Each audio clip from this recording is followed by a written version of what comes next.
شروع اللہ کے نام سے جو بڑا مہربان اور نہایت رحم کرنے والا ہے۔ السلام علیکم سامعین، میں طاہرہ ذیشان ہوں اور آپ دیکھ رہے ہیں ہمارا چینل حکایات و واقعات۔ الاؤ انگارے آنچ۔ میں نے میز پر رکھی ڈاک کو الٹ پلٹ کر دیکھا۔ ایک میلے رنگ کا لفافہ دیکھ کر میں چونک اٹھا۔ میں اس لفافے پر گھسیٹے ہوئے الفاظ کو اچھی طرح پہچانتا تھا۔ میں نے جلدی سے لفافہ چاک کیا۔ اندر سے چھوٹی کاپی کا ایک میلا سا صفحہ برآمد ہوا۔ ٹیڑھے میڑھے حروف میں لکھا تھا، دارو کی بھٹی نالے کے پرلی طرف چلی گئی ہے۔ جامنوؤں والے باغ میں جمعے کے روز تک گھڑے نکلنے والے ہیں۔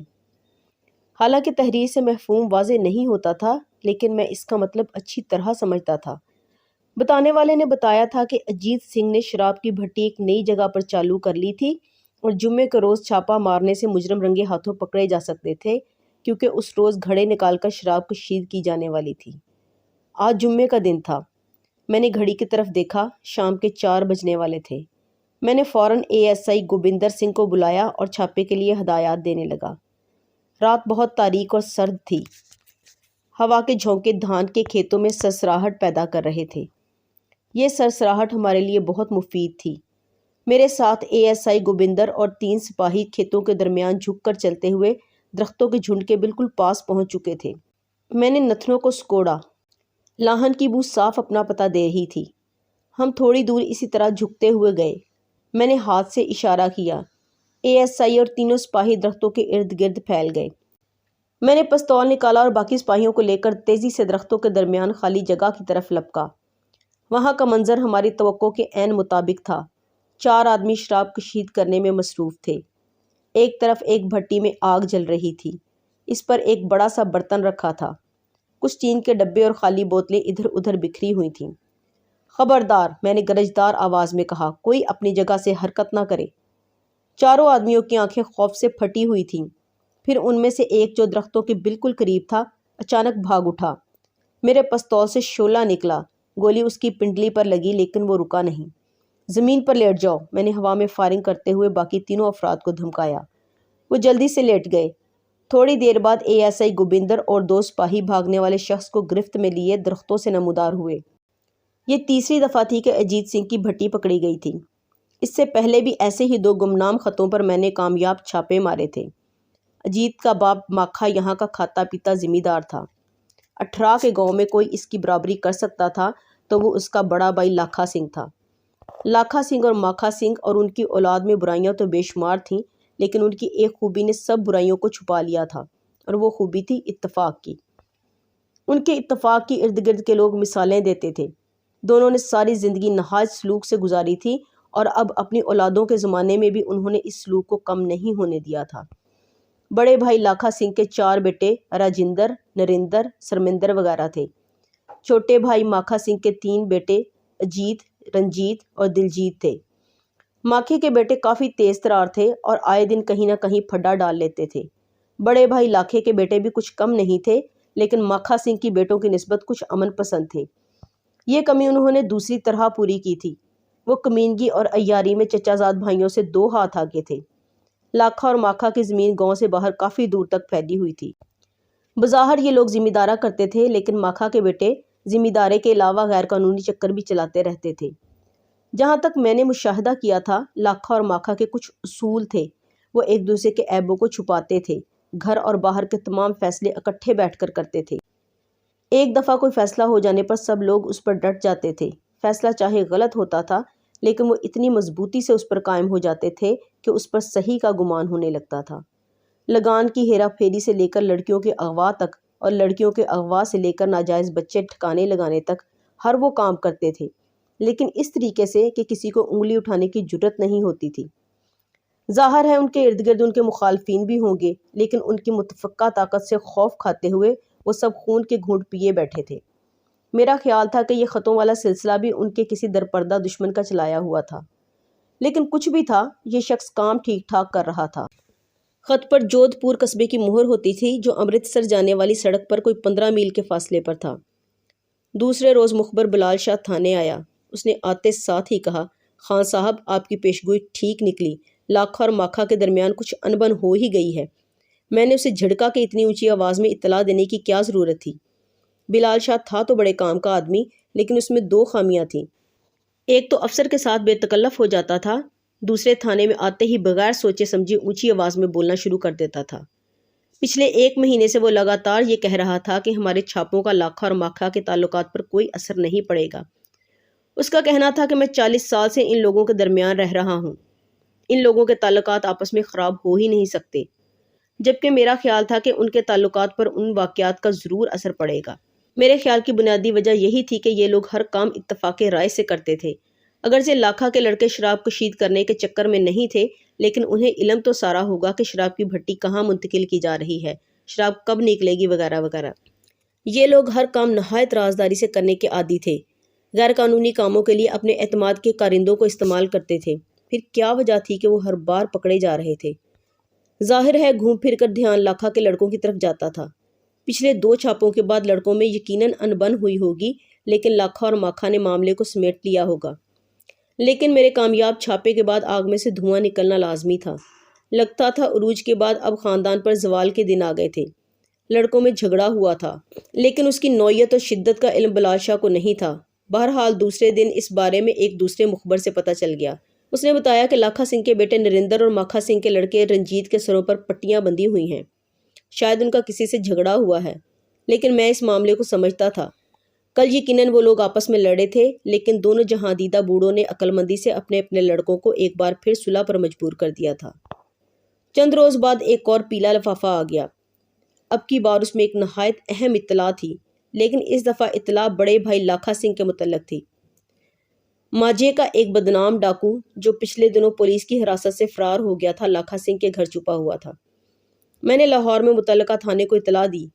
اگلے روز ہم نے پولیس کی بھاری جمعیت کے ساتھ لاکھا سنگھ کے مکان پر چھاپا مارا۔ یہ ایک بہت بڑا مکان تھا اور ارد گرد کے علاقے میں پکی حویلی کے نام سے مشہور تھا۔ حویلی کے ایک حصے میں لاکھا اور دوسرے حصے میں ماکھا رہتا تھا۔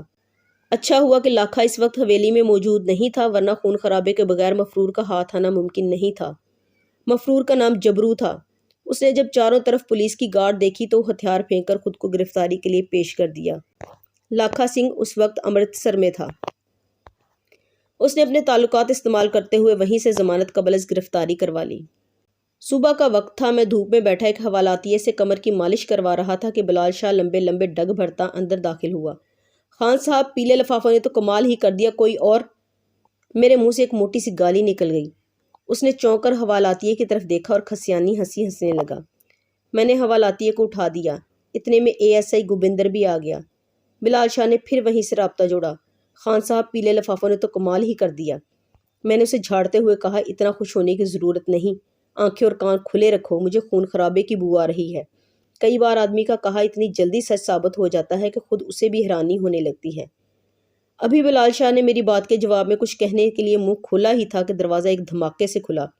گاؤں کا پٹواری اندر داخل ہوا۔ خان صاحب، پکی حویلی میں قتل ہو گیا ہے، رات کسی نے لاکھا کے بیٹے نریندر کو مار دیا۔ گوبندر جلدی سے اٹھ کھڑا ہوا۔ میں نے اسے فوراً حویلی پہنچنے کا حکم دیا۔ وہ سلیوٹ مار کر سپاہیوں کی طرف چلا گیا۔ میں وردی پہن کر قریباً 10 منٹ بعد حویلی پہنچا۔ لاکھا سنگھ دروازے پر ہی مل گیا۔ وہ اپنے سفید ننگے سر پر ہاتھ پھیر پھیر کر رو رہا تھا۔ اس کی پگڑی گلے میں جھول رہی تھی۔ اس نے بتایا صبح جب نریندر دیر تک نہیں اٹھا تو اس کی بھابھی کمرے میں داخل ہوئی۔ وہ چارپائی سے نیچے گرا پڑا تھا۔ کسی نے تیز دھار چھری سے اس کا گلا کاٹ دیا تھا۔ وہ پھر رونے لگا۔ میں موقع واردات پر پہنچا۔ کمرے میں جد و جہد کے آثار نہیں تھے۔ مقتول شاید تڑپنے کی وجہ سے نیچے گر گیا تھا۔ میں نے لاش کے قریب جا کر زخم کا معائنہ کیا۔ گھاؤ زیادہ گہرا نہیں تھا، لیکن نرخرا کٹ چکا تھا۔ کمرے کی کوئی کھڑکی نہیں تھی، صرف ایک دروازہ تھا۔ ساتھ والے کمرے سے اونچی آواز میں عورتوں کے بین سنائی دے رہے تھے۔ میں نے مقتول کی بھابھی کو بلا کر اس سے چند سوال کیے۔ وہ 20-22 سال کی ایک عام سی گھریلو عورت تھی۔ اس نے بتایا کہ دھوپ چڑھے میں نے ویر کے کمرے کا دروازہ کھولا۔ دروازہ اندر سے بند نہیں تھا اور وہ خون میں لت پت فرش پر پڑا تھا۔ میں نے اس سے چند سوال اور کیے۔ پھر میں نے ASI گوبندر کو موقع واردات کا نقشہ تیار کرنے کا حکم دیا اور بیٹھک میں آ کر بیٹھ گیا۔ قریباً 2 گھنٹے میں ماکھا سنگھ اور اس کے لڑکوں اور رات پہرا دینے والے چوکیداروں سے سوالات کرتا رہا۔ ماکھا سنگھ اور اس کے لڑکے کسی حد تک خاموش اور افسردہ دکھائی دیتے تھے۔ میں ماحول میں عجیب طرح کی کشیدگی محسوس کر رہا تھا۔ سب لوگ خاموش تھے، لیکن جیسے اندر ہی اندر کوئی کھچڑی پک رہی تھی۔ کچھ فیصلے ہو رہے تھے۔ آخر میں نے لاکھا سنگھ سے سوال کیا کہ وہ ابتدائی رپورٹ میں کس کا نام لکھوانا چاہتا ہے۔ لاکھا سنگھ کی آنکھیں سرخ ہو رہی تھیں۔ اس نے کرسی آگے کو کھسکاتے ہوئے اطمینان سے کہا، لکھو جناب، ماکھا سنگھ، اجیت سنگھ، رنجیت سنگھ۔ کمرے میں کوئی چیز جیسے چھناکے سے ٹوٹ گئی۔ ہر چہرے پر زلزلے کے آثار نظر آنے لگے۔ رنجیت سنگھ چیخا، تایا ہوش میں تو ہو؟ لاکھا سنگھ کا چہرہ خوفناک ہو رہا تھا۔ وہ دانت پیس کر غرایا، حرامزادوں، میں تمہاری بوٹیاں کر دوں گا۔ اس نے 3-4 زوردار تھپڑ اس کے منہ پر مارے۔ اتنے میں مقتول کا بڑا بھائی راجندر کرپان تان کر اس پر جھپٹا۔ اس سے پہلے کہ خون خرابہ ہو جاتا، میں نے ASI اور سپاہیوں کو اشارہ کیا۔ انہوں نے تیزی سے آگے بڑھ کر مشتعل افراد کو گرفت میں لے لیا۔ ماکھا سنگھ بڑے بھائی سے چیخ چیخ کر کہہ رہا تھا، بھائیا تو نے ہم پر شک کیا ہے، تو نے باپ کی قبر کی مٹی اڑائی ہے۔ لاکھا سنگھ کا بڑا بیٹا راجندر سپاہیوں کی گرفت میں تڑپ تڑپ جا رہا تھا۔ کرپان ابھی تک اس کے ہاتھ میں تھی۔ میں نے آگے بڑھ کر کرپان اس کے ہاتھ سے چھین لی۔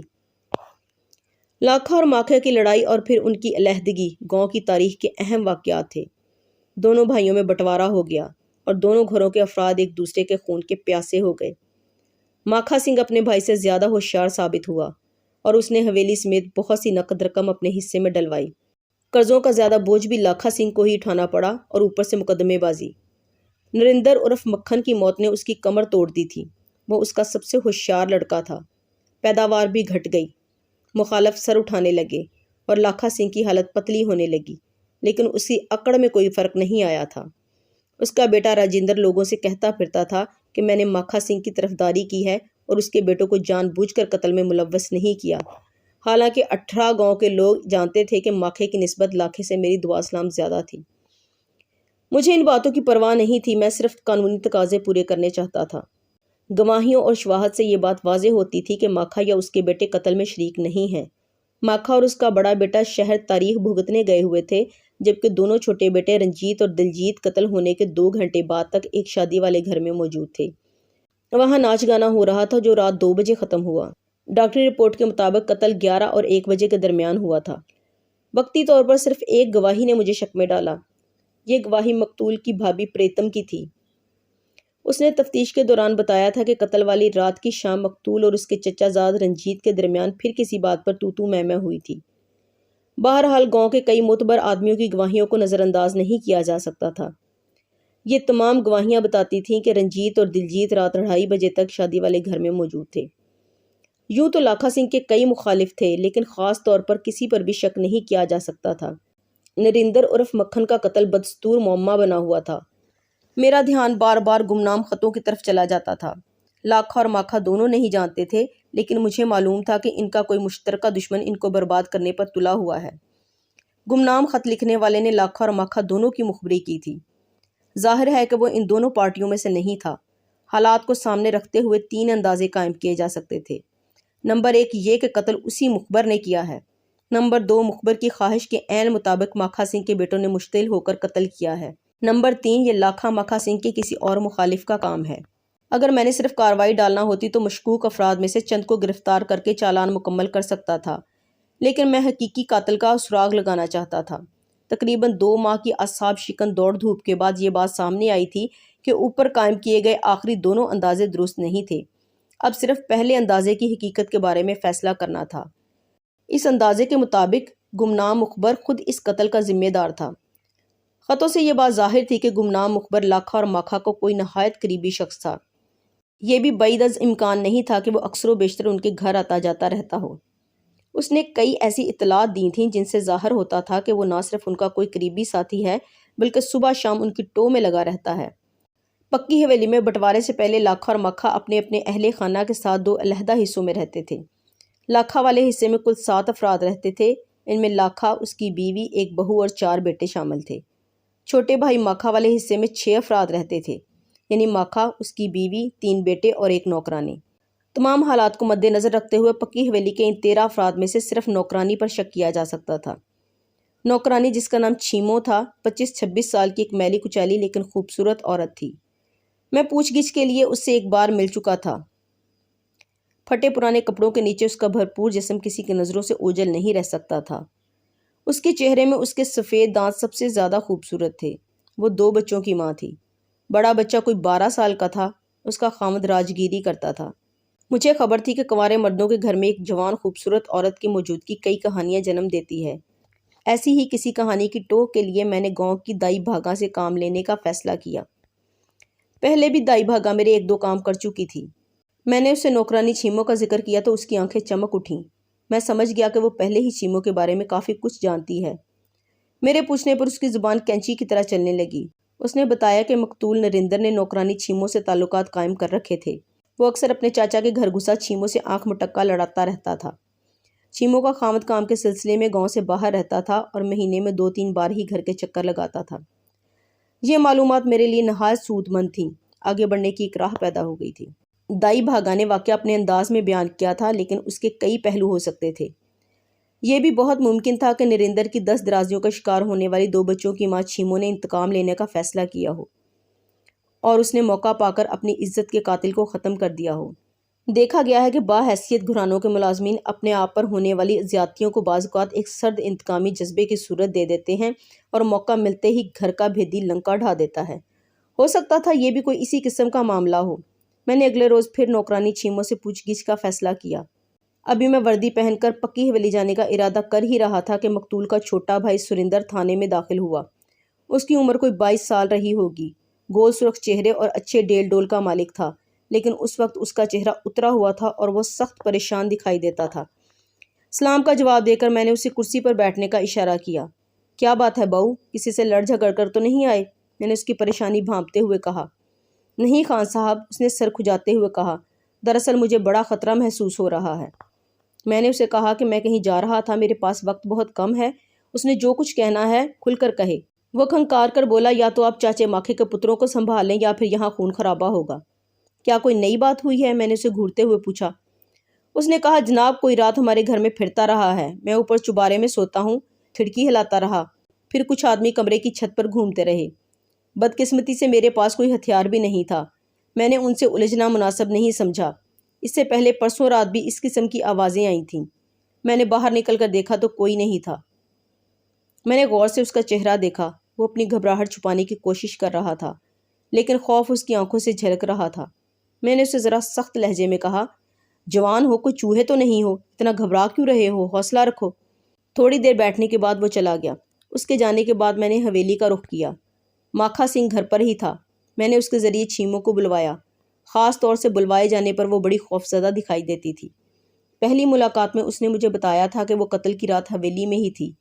کام زیادہ ہونے پر وہ حویلی میں ہی سو رہتی تھی۔ اس کے بچوں کو اس کی ساس اور نندیں سنبھالتی تھیں۔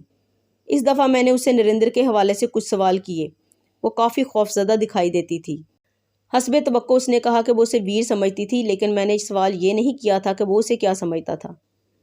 اس سوال کا جواب اس کی جھکی ہوئی آنکھیں اور کانپتے ہوئے ہونٹ دے رہے تھے۔ کوشش کے باوجود پون گھنٹہ کی گفتگو میں اس سے کوئی کام کی بات معلوم نہیں ہو سکی۔ ادیب لوگ سمندر سے زیادہ گہری عورتوں کا ذکر کرتے ہیں، وہ بھی انہی میں سے ایک تھی۔ پکی حویلی سے میں سیدھا لاکھا سنگھ کے مکان پر گیا۔ یہ مکان اس نے نیا بنوایا تھا۔ یہ بھی ایک کافی بڑا مکان تھا۔ اس کی 2 منزلیں تھیں اور وقت کے مطابق اس کو نئے فیشن کا مکان کہا جا سکتا تھا۔ لاکھا سنگھ خود ڈیرے پر گیا ہوا تھا، لیکن اس کا سب سے بڑا بیٹا راجندر گھر پر ہی تھا۔ میں نے اس کی بیوی یعنی مقتول کی بھابھی کو بلوایا۔ اس نے سب سے پہلے مقتول کی لاش دیکھی تھی۔ بھابیاں اپنے دیوروں کے بارے میں بہت سی معلومات رکھتی ہیں۔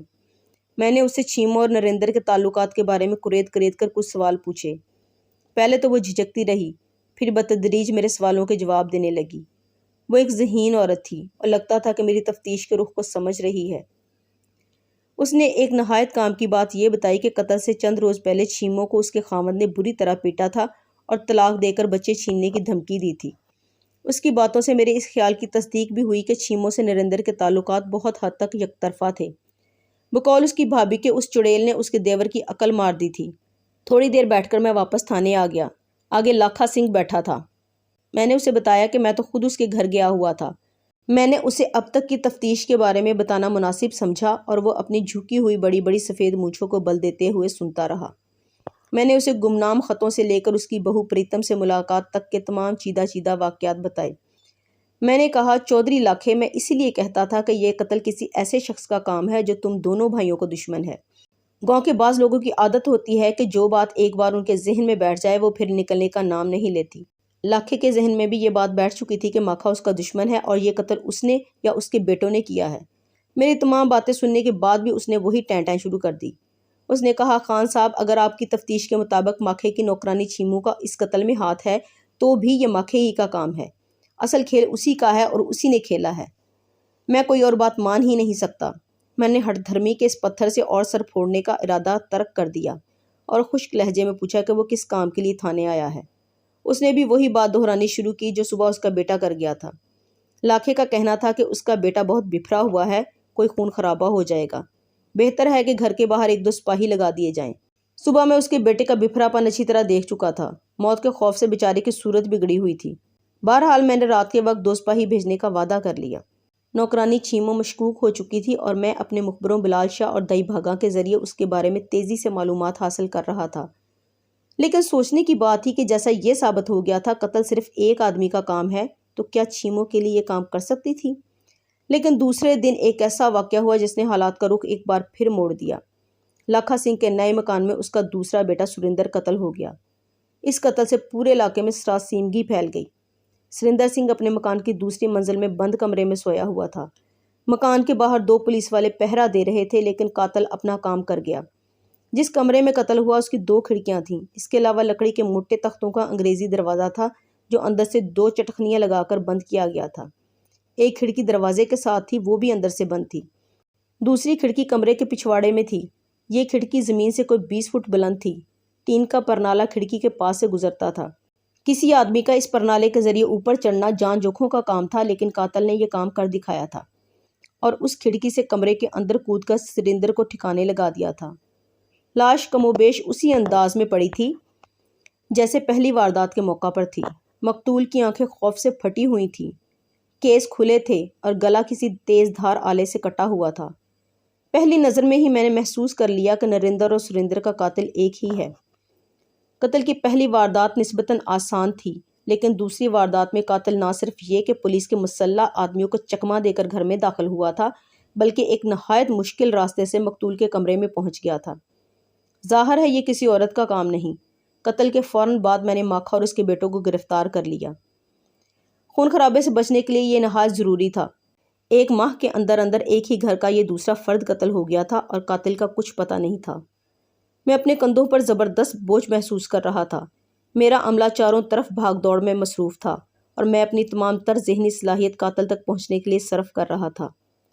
یہ ایک عام ڈگر سے ہٹا ہوا کیس تھا اور اس کے لیے مجھے قدرے مختلف انداز میں سوچنا پڑ رہا تھا۔ اس وقت میں تھانے میں مقتولین کے باب چودھری ماکھے سے گفتگو کر رہا تھا کہ ASI گوبندر سنگھ کچھ کاغذات لیے اندر داخل ہوا۔ میں اس کے ہاتھ سے کاغذ لے کر دیکھنے لگا۔ اس پر گاؤں اور ارد گرد کے قریباً 30 افراد کی تحریروں کے نمونے تھے۔ یہی وہ افراد تھے جو اس سارے علاقے میں کچھ لفظ لکھ سکتے تھے۔ ان میں سے کوئی تحریر بھی گمنام خطوں کی تحریر سے میل نہیں کھاتی تھی۔ آخر وہ کون شخص تھا جو گمنام خط لکھتا تھا؟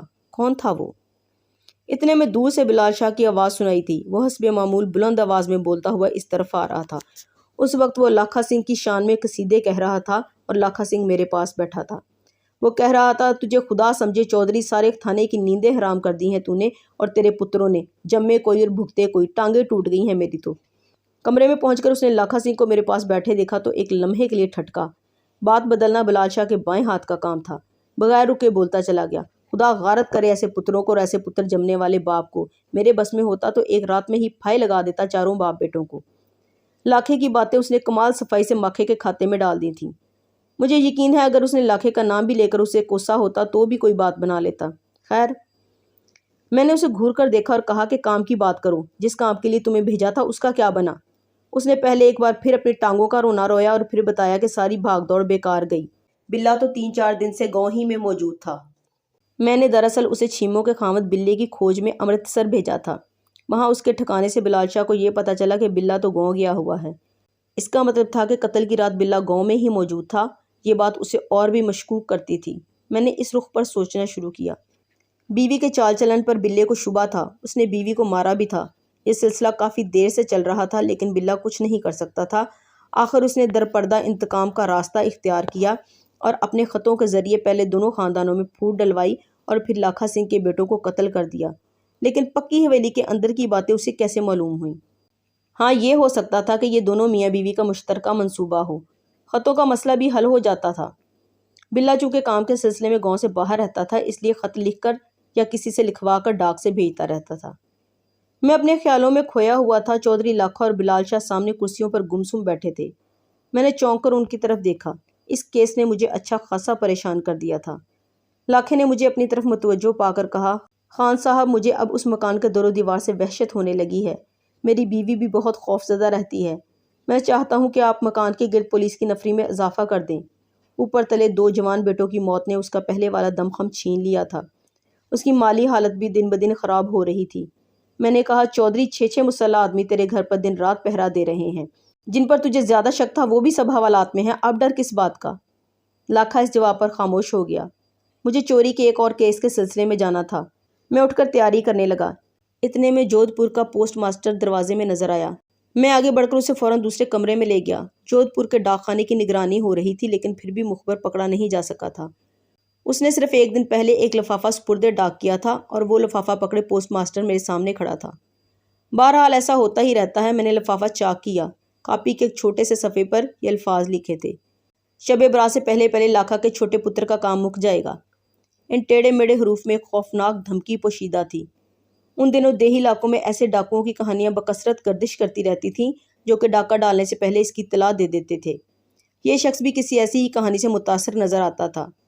میں سمجھتا تھا کہ اس شخص نے یہ خط لکھ کر لاکھا سنگھ کے گھر والوں کو مزید خوفزدہ کرنے کی کوشش کی ہے۔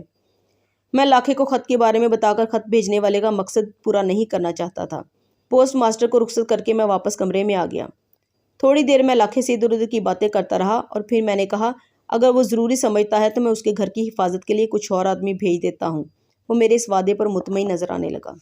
شام کے وقت میں نے ASI گوبندر کے ساتھ 5 مسلح سپاہی اور بھیج دیے۔ میں نے گوبندر کو پوری طرح چوکس رہنے کی تاکید کی۔ اس کے بعد میں نے پہلا کام یہ کیا کہ چھیموں کے خاوند بلے کو گرفتار کر لیا۔ وہ 28-29 سال کا ایک دبلا پتلا شخص تھا۔ اس کے بال اور آنکھیں بھوری تھیں۔ اس کی لمبی لمبی نوکدار مونچھیں دیکھ کر مجھے خام خواہ تیش آ رہا تھا۔ میں نے پہلے تو اس سے نرمی سے پوچھ گچھ کی، لیکن وہ ہر بات سے انکار کرتا رہا۔ وقت کم تھا اور مجھے فوری معلومات درکار تھیں۔ میں نے سپاہیوں کو اس کی مرمت کرنے کا حکم دیا۔ 2 گھنٹے تک 3rd ڈگری کا استعمال کرنے کے باوجود اس سے کوئی بات معلوم نہیں ہو سکی، تو میں نے مار پیٹ کا سلسلہ منقطع کروا دیا۔ لاکھا کے گھر وہ رات تو بخیریت گزر گئی۔ شب برات میں ابھی 1 دن باقی تھا۔ اگلے دن شام کے بعد میں نے خود لاکھے کے مکان کے گرد حفاظتی انتظام کا جائزہ لیا۔ انتظامات ہر طرح سے مکمل تھے اور اگر قاتل کوئی جن بھوت نہیں تھا تو حفاظتی گارڈ کو چکمہ دے کر اندر داخل نہیں ہو سکتا تھا۔ اس وقت رات کے 12 بجے تھے۔ میں تھانے میں تھا اور بلے سے پوچھ گچھ کر رہا تھا۔ تھوڑی دیر بعد میں اپنے دفتر میں چلا گیا۔ کمرے کی عقبی کھڑکی کھلی تھی۔ یہاں سے دور تک پھیلے کھیتوں کا سلسلہ صاف نظر آ رہا تھا۔ چاندنی بڑی خاموشی سے گاؤں کے مکانوں اور کھیتوں پر برس رہی تھی۔ میں کھڑکی کے قریب کھڑا ہو گیا۔ رات کے پچھلے پہر میرے اندر کا تھانے دار اونگنے لگا تھا۔ اس وقت میں ایک عام آدمی کی طرح سوچ رہا تھا۔ میں نے سوچا، اس گاؤں سے نہ جانے کتنی حسین دوشیزائیں اپنے محبوبوں سے ملنے کے لیے ان کھیتوں تک آئی ہوں گی۔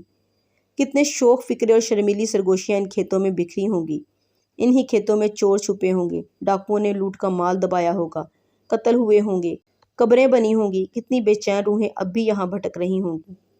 اچانک ASI گوبندر بھاگتا ہوا کمرے میں داخل ہوا۔ اس کے چہرے پر ہوائیاں اڑ رہی تھیں۔ لاکھا کے مکان پر پھر قتل ہو گیا تھا۔ گوبندر نے بتایا کہ تھوڑی دیر پہلے اندر سے گولی چلنے کی آواز آئی۔ ہم بھاگتے ہوئے وہاں پہنچے، لیکن قاتل اپنا کام کر چکا تھا۔ میں اسی وقت موقع واردات پر پہنچا۔ ایک برآمدے میں 2 بھینسوں کے پاس ایک چارپائی پر رجندر کی لاش پڑی تھی۔ اس کی گردن سے خون ٹپک ٹپک کر زمین پر تالاب کی صورت میں جم چکا تھا۔ مقتول کے دائیں ہاتھ کی 3 انگلیاں بھی کٹی ہوئی تھیں۔ اس دفعہ قاتل آسانی سے اپنا کام نہیں کر سکا تھا۔ ارد گرد کے جائزے سے پتہ چلتا تھا کہ وہاں کچھ دھینگا مشتی بھی ہوئی ہے۔ چارپائی کے پاس پانی کا ایک گھڑا ٹوٹا پڑا تھا اور لحاف بھی فرش پر گرا ہوا تھا۔ یوں لگتا تھا جیسے قاتل نے حسب سابق چھری سے حملہ کرنے کی کوشش کی تھی، لیکن مقتول جاگ گیا تھا اور اس نے مزاحمت کی تھی۔ بعد میں قاتل نے اس کے سرہانے رکھی ہوئی بندوق پر قبضہ کر لیا تھا۔ اس کی چلائی ہوئی پہلی گولی تو چھت پھاڑتی ہوئی گزر گئی تھی، لیکن دوسری گولی نے مقتول کا کام تمام کر دیا تھا۔ یہ گولی اس کی ٹھوڑی میں سے داخل ہو کر سر کے پچھلے حصے سے نکل گئی تھی۔ گھر والوں کے پہنچنے تک قاتل فرار ہو چکا تھا۔ مقتول کی بندوق بھینسوں کی کھرلی سے برآمد ہوئی تھی۔ یہ بھینسوں کی خوراک میں لتھڑی ہوئی تھی۔ اس کے دستے پر انگلیوں کے نشان پائے جانے کا کوئی امکان نہیں تھا۔ میں نے گاؤں کے کھوجی کو بلوایا، لیکن اس دفعہ بھی وہ کوئی اہم کھرا اٹھانے میں ناکام رہا۔ گھر کی عورتیں بلند آواز میں بیان کر رہی تھیں اور ان آوازوں کی شدت میں ہر لمحہ اضافہ ہو رہا تھا۔ میری طبیعت سخت مقدر ہو گئی۔ میں ایسا ہی گوبندر کو ضروری احکامات دے کر تھانے لوٹ آیا۔ اس رات میں بالکل نہیں سو سکا۔ کبھی میرا دل چاہتا تھا کہ میں اس کیس کے تمام مشکوک کرداروں کو پکڑ کر تھانے میں لے آؤں اور ان پر اس وقت تک سختی کروں جب تک قاتل کا پتہ نہ چل جائے۔ حالات بہت بگڑ گئے تھے اور کسی بھی وقت اعلیٰ افسروں کی طرف سے طلبی ہو سکتی تھی۔ چیموں کا خامد بلّہ ابھی تک بند تھا۔ دوپہر کے وقت اس کی بیوی اپنے دونوں بچوں کے ساتھ روتی ہوئی تھانے آ گئی۔ اس نے میرے پاؤں پکڑ لیے اور بچوں کا واسطہ دے دے کر کہنے لگی کہ میں اس کے خامد کو چھوڑ دوں۔ بلے کو پکڑے رکھنے کا اب کوئی جواز بھی نہیں تھا۔ غریب آدمی کو پانی پینے کے لیے ہر روز کنواں کھودنا پڑتا ہے۔ اگر وہ چند دن اور حوالات میں رہتا تو بچے بھوکوں مرنے لگتے۔ میں نے اسے چھوڑنے کا فیصلہ کر لیا، لیکن اچانک میں چونک گیا۔ بڑا لڑکا جس کی عمر کوئی 12-13 سال تھی ہاتھ میں کتابیں پکڑے ہوئے تھا۔ شاید اس کی ماں اسکول سے سیدھا اسے یہاں لے آئی تھی۔ کتابوں کے اوپر خاکی کاغذ کے کور چڑھے ہوئے تھے اور ان پر سیاہ روشنائی سے نام وغیرہ لکھا تھا۔ گلزار احمد، جماعت ششم۔ گلزار کے گاف پر میری نظر اٹک کر رہ گئی۔ گاف کے دونوں ڈنڈے سیدھے نہیں تھے بلکہ مخصوص انداز میں لہرا کر لکھا گیا تھا۔ ایسا گاف میں نے کہاں دیکھا تھا؟ اور پھر جیسے مجھے کرنٹ سا لگا۔ اس طرح کا حرف گمنام خطوں میں تھا۔ میں نے میز کی دراز سے وہ تمام خط نکال لیے اور پھر میں نے لڑکے سے اس کی کاپیاں لی اور تحریر کا موازنہ کرنے لگا۔ شک کی کوئی گنجائش نہیں تھی۔ کاپیوں اور خطوط کی تحریر یکساں تھی۔ میں نے گھور کر لڑکے کی طرف دیکھا۔ اس کے چہرے پر کوئی تاثر نہیں تھا۔ میں نے اسے بازو سے پکڑ کر اپنے پاس کیا اور خط اس کے سامنے کرتے ہوئے بولا، یہ خط تم نے لکھے ہیں؟ لڑکا خاموش رہا۔ میں نے اپنا سوال پھر دہرایا لیکن وہ خاموش رہا۔ میرا زوردار تھپڑ کھا کر وہ اونچی آواز میں رونے لگا۔ میں نے اسے چپ کرایا، جیب سے ایک دھیلا نکال کر دیا اور پھر قدرے نرمی سے پوچھا۔ اس بات لڑکے نے ایک حیرت انگیز انکشاف کیا۔ پہلے تو مجھے اپنے کانوں پر یقین نہیں آیا، لیکن وہ جھوٹ نہیں بول رہا تھا۔ یہ تمام خطوط اس سے لاکھے کی بہو پریتم نے لکھوائے تھے۔ لڑکا پکی حویلی میں اپنی ماں کے پاس آتا جاتا رہتا تھا۔ پریتم موقع ملنے پر اسے چند لائنیں لکھوا لیتی تھی۔ کچھ خط وہ اپنے میکے کے لیے لکھواتی تھی اور کچھ اسی گاؤں کے لیے۔ گلزار روزانہ بس پر سفر کر کے جودھ پور قصبے میں پڑھنے جاتا تھا۔ وہی ان خطوں کو لیٹر باکس میں ڈال دیا کرتا تھا۔ مجھے ایک ایک کر کے پچھلے واقعات یاد آنے لگے کہ کس طرح لاکھے کی بہو نے 2 موقعوں پر میری تفتیش کو غلط رخ پر ڈالنے کی کوشش کی تھی۔ ایک دفعہ اس نے رنجیت کو ملوث کرنے کی کوشش کی تھی اور دوسری دفعہ چیموں اور اس کے خامد کی لڑائی کا ذکر کر کے میرے شکوک کو پختہ کیا تھا۔ لیکن وہ شکل و صورت سے تو ایسی عورت نظر نہیں آتی تھی۔ کیا وہ اپنے ہاتھوں اپنے خامد کو قتل کر سکتی تھی؟ کیا اس نے اکیلے 3 مردوں کو قتل کیا تھا؟ اگر اس کے ساتھ کوئی شریک تھا تو وہ کون تھا؟ مجھے بہت سارے سوالوں کے جواب چاہیے تھے لیکن بہت تھوڑے وقت میں۔ میں نے ایسے ہی گوبندر کو حکم دیا کہ وہ بلے اور اس کے بیوی بچوں کو تھانے میں رکھے۔ میں نے چیموں سے پریتم کے میکے کا پتہ دریافت کیا اور گھوڑی پر کاٹھی ڈال کر روانہ ہو گیا۔ میرے ساتھ صرف بلال شاہ تھا۔ 4 میل کے سفر کے بعد شام تقریباً 6 بجے ہم سرا والی گاؤں پہنچے۔ اس گاؤں میں ہمارا ایک مخبر موجود تھا۔ میں سیدھا اس کے پاس گیا اور اپنا مدعا بیان کیا۔ میں لاکھا کی بہو کے بارے میں معلومات چاہتا تھا۔ مخبر جس کا نام بوٹا تھا اس بارے میں زیادہ نہیں جانتا تھا۔ وہ گاؤں کے ایک اور شخص کو لے آیا۔ یہ گاؤں کا نائی تھا۔ وہ بڑا تیز ترار آدمی دکھائی دیتا تھا۔ اس نے 1 گھنٹے میں پریتم کی زندگی کی پوری کتاب ہمارے سامنے کھول دی۔ اس کی باتوں سے پتہ چلا کہ پریتم گاؤں کے چودھری کی اکلوتی اولاد ہے۔ پریتم کو جنم دے کر اس کی ماں مر گئی۔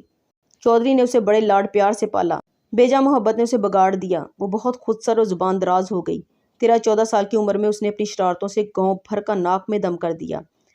وہ راہ چلتوں کی پگڑی کھینچ لیتی، گلی میں سوئے ہوئے لوگوں کی چارپائیاں الٹ دیتی، وہ کوٹھے پھلانگتی ہوئی لوگوں کے گھروں میں گھس جاتی، لوگوں کے دودھ پی جاتی اور ان میں کیچڑ گھول دیتی تھی۔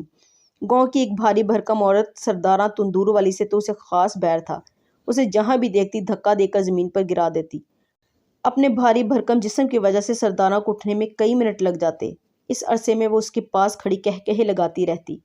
کسی کو جرأت نہیں تھی کہ کسی بات پر اسے ٹوکتا۔ سب ہنس کر یا رو کر چپ رہتے۔ اس کے سب کھیل لڑکوں جیسے تھے۔ گلی ڈنڈا کھیلنا، گولیاں کھیلنا، لڑکیوں اور بعض کا لڑکوں سے زور آزمائی کرنا۔ چوری اس کا محبوب مشغلہ تھا۔ وہ باغ میں گھس جاتی اور پھل کا ستیاناش کر دیتی۔ اونچے اونچے درختوں پر وہ بلی کی طرح چڑھ جاتی تھی۔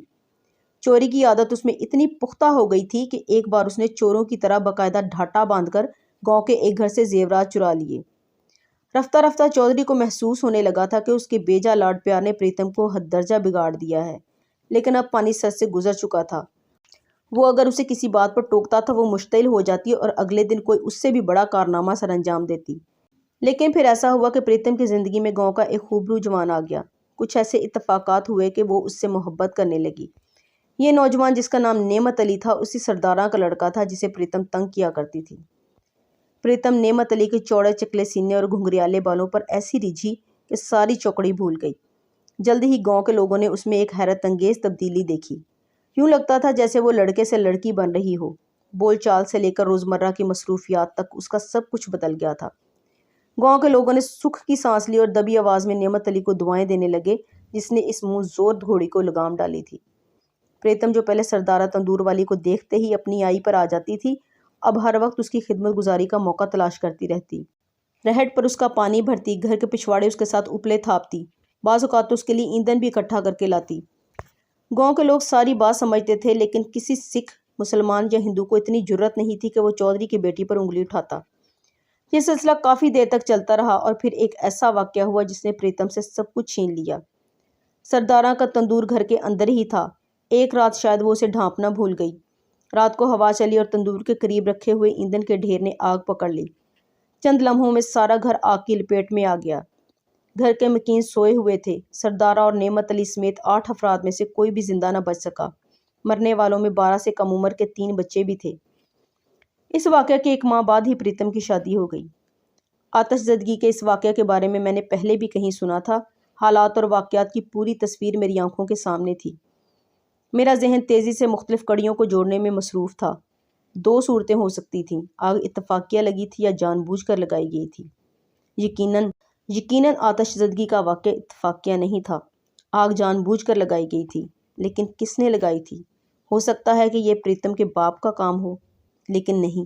مخبر کی باتوں سے ظاہر ہوتا تھا کہ وہ اس قسم کا کام خود نہیں کر سکتا۔ پھر پریتم کے سسرال والوں پر بھی شک کیا جا سکتا تھا، لیکن شک نہیں، یقین سے کہا جا سکتا تھا۔ یقیناً یہ لاکھی اور اس کے بیٹوں کا کام تھا۔ اس قسم کا کام وہی لوگ کر سکتے تھے۔ شادی کے بعد پریتم کو اس گھنونے فعل کا پتہ چلا ہوگا اور وہ سرتاپا انتقام بن گئی ہوگی۔ جس محبوب کے لیے اس نے اپنی زندگی بدل دی تھی، وہ خدائی فوجداروں کے ہاتھوں اپنی زندگی ہار گیا تھا۔ اسے جھوٹے نام و ناموس کی بھیڑ چڑھا دیا گیا تھا۔ وہ ایک بار پھر پرانی پریتم بن گئی ہوگی، لیکن اس دفعہ اس نے کوٹھے نہیں پھلانگے تھے، دودھ نہیں پیے تھے، چارپائیاں نہیں الٹائی تھیں۔ اس نے قتل کیے تھے، نہایت دلیری اور صفاقی سے۔ اس نے اپنے شریر ذہن کو ایک اور انداز میں استعمال کیا تھا۔ اس نے اپنے دشمنوں میں نفاق کا بیج بویا تھا، انہیں ٹکڑے ٹکڑے کیا تھا اور پھر چن چن کر مارا تھا۔ میں اپنی جگہ سے کھڑا ہو گیا۔ وہ بپھری ہوئی صفاق قاتلہ لاکھے کے گھر میں موجود تھی۔ تمام حفاظتی انتظامات کے باوجود لاکھے اور اس کے اہل خانہ کی زندگیاں سخت خطرے میں تھیں۔ میں اپنی ٹوپی سنبھالتا ہوا تیزی سے اٹھا اور بلال شاہ کو ساتھ لے کر گھوڑوں کی طرف بڑھتا چلا گیا۔ 4 گھنٹے کا سفر تقریباً 2.5 گھنٹے میں طے کر کے ہم گاؤں واپس پہنچ گئے۔ لاکھے کا مکان گاؤں کی بیرونی حدود میں تھا۔ مکان کے دروازے کے پاس 2 سپاہی ٹہل رہے تھے۔ بیرونی دیوار کے ساتھ ساتھ بھی مسلح سپاہی موجود تھے۔ باقی جوان شاید اندر صحن میں چارپائیاں ڈالے بیٹھے تھے۔ مجھے دیکھتے ہی سپاہیوں نے سلیوٹ کیا۔ سلیوٹ کی آواز سن کر گوبندر سنگھ جلدی سے باہر آیا۔ بلال شاہ نے کہا، کچھ اندر کا پتہ ہے آپ کو؟ گوبندر نے اطمینان سے کہا، سب ٹھیک ہے۔ سب ٹھیک نہیں ہے، میں نے گھڑی کی طرف دیکھتے ہوئے کہا۔ رات کے ٹھیک 11:30 بجے تھے۔ اس سے پہلے کہ میں اندر کی طرف قدم بڑھاتا، ایک نسوانی چیخ سنائی دی، لیکن اس چیخ میں خوف یا درد کے بجائے ایک وحشت سی تھی۔ گوبندر سنگھ میرے منہ کی طرف دیکھ رہا تھا۔ میں نے ایک لمحہ ضائع کیے بغیر اسے سپاہیوں کے ساتھ پیچھے آنے کا اشارہ کیا اور اندر گھستا چلا گیا۔ صحن خالی تھا۔ میں بھاگتا ہوا مکان کے دوسری طرف گیا۔ تب اچانک اوپری منزل کی ایک کھڑکی دھماکے سے کھلی اور کسی شخص نے بڑی بدحواسی میں صحن میں چھلانگ لگا دی۔ وہ دھپ کی زوردار آواز سے نیچے گرا۔ ایک لمحے کے لیے ساکت رہا، پھر اس نے اٹھ کر بھاگنے کی کوشش کی لیکن لڑکھڑا کر گر گیا۔ کوئی سیڑھیوں پر سے بھاگتا ہوا نیچے آیا۔ میں اسے جسم سے فوراً پہچان گیا، وہ پریتم ہی تھی۔ اس نے منہ پر شاید دوپٹے کا ڈھاٹا باندھ رکھا تھا۔ اس کے ہاتھ میں ایک لمبی چھری تھی۔ عین اس لمحے زمین پر پڑا ہوا شخص چلانے لگا، بچاؤ بچاؤ۔ وہ ہمیں دیکھ کر ایک لمحے کے لیے ٹھٹکی۔ اس کے تیور خطرناک تھے۔ گوبندر سنگھ آگے بڑھا، لیکن اس نے اتنے جنونی انداز میں چھری گھمائی کہ وہ پیچھے ہٹنے پر مجبور ہو گیا۔ بلال شاہ کا ذہن ایسے موقع پر بڑی تیزی سے کام کرتا تھا۔ اس نے کہیں قریب سے ایک اینٹ پکڑی اور تاک کر اس کے سر پر نشانہ مارا، لیکن نشانہ خطا گیا۔ اینٹ اچٹتی ہوئی اس کے کندھے پر لگی۔ اس نے ایک خوفناک چیخ ماری اور تیر کی طرح بلال شاہ کی طرف لپکی۔ بلال شاہ گھبرا کر الٹے پاؤں پیچھے ہٹنے لگا۔ صورتحال نہایت سنگین تھی۔ میں پستول نکال ہی رہا تھا کہ گوبندر سنگھ نے جرت کا مظاہرہ کرتے ہوئے اسے پیچھے سے پکڑ لیا۔ میں نے آگے بڑھ کر چھری اس کے ہاتھ سے چھین لی۔ ہاتھا پائی میں اس کا ڈھاٹا نکل چکا تھا۔ وہ پریتم ہی تھی، لیکن یہ وہ پریتم نہیں تھی جسے میں نے 2-3 بار پہلے دیکھا تھا۔ وہ ایک بدلی ہوئی عورت تھی۔ اس پر جنونی کیفیت طاری تھی۔ وہ نہایت وحشیانہ انداز میں چیخ رہی تھی اور بار بار گوبندر کو دانتوں سے کاٹنے کی کوشش کر رہی تھی۔ وہ چیخ کر کچھ کہہ رہی تھی، کچھ فکرے سمجھ میں آتے تھے اور کچھ نہیں۔ انہوں نے میرا نعمت چھین لیا، انہوں نے اسے آگ لگا دی، میں بھی انہیں آگ لگا دوں گی، ان کی نسل ختم کر دوں گی۔ گھر سے باہر گاؤں کے لوگ اکٹھے ہونے شروع ہو گئے تھے۔ میں نے ASI گرودت کو اشارہ کیا۔ اس نے 2 سپاہیوں کے ساتھ مل کر بمشکل پریتم کو ہتکڑی لگائی۔ وہ اب زور زور سے رو رہی تھی۔ میں نے سامنے دیکھا، لاکھا سنگھ خالی خالی نظروں سے میری طرف دیکھ رہا تھا۔ شاید وہ اپنے گناہوں پر غور کر رہا تھا۔ میں نے گوبندر کو اشارہ کیا کہ لاکھے اور اس کے بیٹے کو بھی ہتکڑی لگا دو۔ زمین پر گرنے سے لاکھے کے بیٹے کی ٹانگ ٹوٹ گئی تھی۔ اس کیس میں لاکھے اور اس کے بیٹے کو عمر قید کی سزا ہوئی۔ ان پر جرم ثابت ہو گیا تھا کہ انہوں نے چند ماہ پہلے ذاتی دعوت کی بنا پر ایک گھر کو آگ لگا دی تھی، جس کی وجہ سے 8 افراد ہلاک ہو گئے تھے۔ پریتم کو سزائے موت سنائی گئی۔ اس کے باپ نے اکلوتی بیٹی پر روپیہ پانی کی طرح بہایا۔ ہائی کورٹ نے اس کی کم عمری کو مد نظر رکھتے ہوئے سزائے موت کو عمر قید میں بدل دیا۔ میں نے سنا ہے کہ اس کا باپ جب بھی جیل میں اس سے ملنے گیا، اس نے ملنے سے انکار کر دیا۔ شاید وہ سمجھتی تھی کہ 8 افراد کے وحشیانہ قتل میں اس کا ہاتھ بھی تھا۔ وہ ایک مدت تک بیٹی کی صورت کو ترستا رہا اور آخر جیل اور گھر کے درمیان دھکے کھاتا ہوا مر گیا۔ ایسی مزید ویڈیوز دیکھنے کے لیے ہمارے چینل کو سبسکرائب کریں تاکہ ہماری نئی ویڈیوز کی نوٹیفیکیشن آپ کو بروقت ملتے رہیں۔ ملتے ہیں پھر کسی نئی ویڈیو کے ساتھ، تب تک کے لیے اللہ نگہبان۔